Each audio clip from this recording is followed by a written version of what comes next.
me say that again.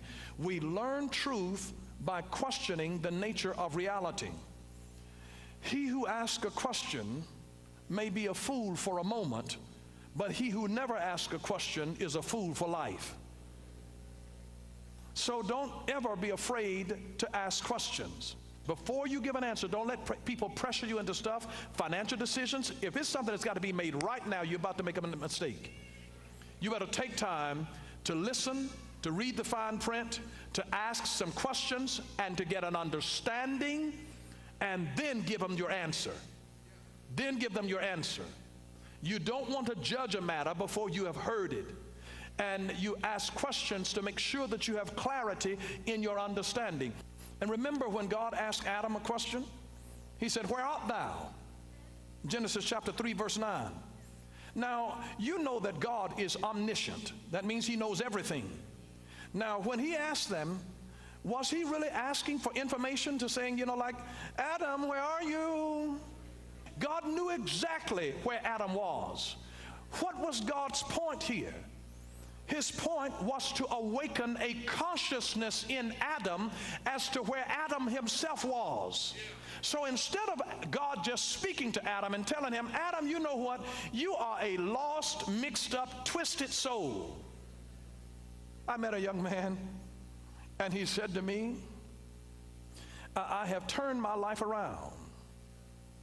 I used to be angry and confused, and now I'm confused and angry."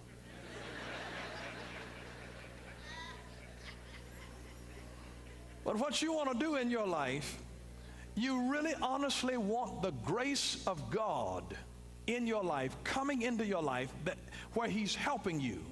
And when he asked you a question, as God posed that question to Adam, it was to bring a realization in Adam that, Adam, you are out of place. You are not where you belong. Man of God, you are not in your rightful place. You are out of position.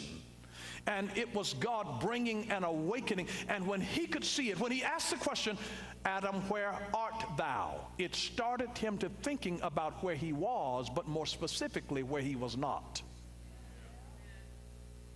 I used to love it years ago. They used to have it come on the television. It said, "It's 9 o'clock. Do you know where your children are?" Shoot, they hadn't even left home yet by 9. But asking the question sets the parameters here for you to be able to really elicit an awakening in your consciousness, a realization on the inside. And so may I just remind you of this, is that the most important questions that can ever be asked are the questions that you pose to yourself. The most important questions are the ones that you pose to yourself. See, there's a great value in simply just learning to ask the right kinds of questions, because great questions can produce responses that honestly help us to grow. When he asked Adam, "Where art thou?" it began to help him to have a realization of where he was. He realized then that he was lost.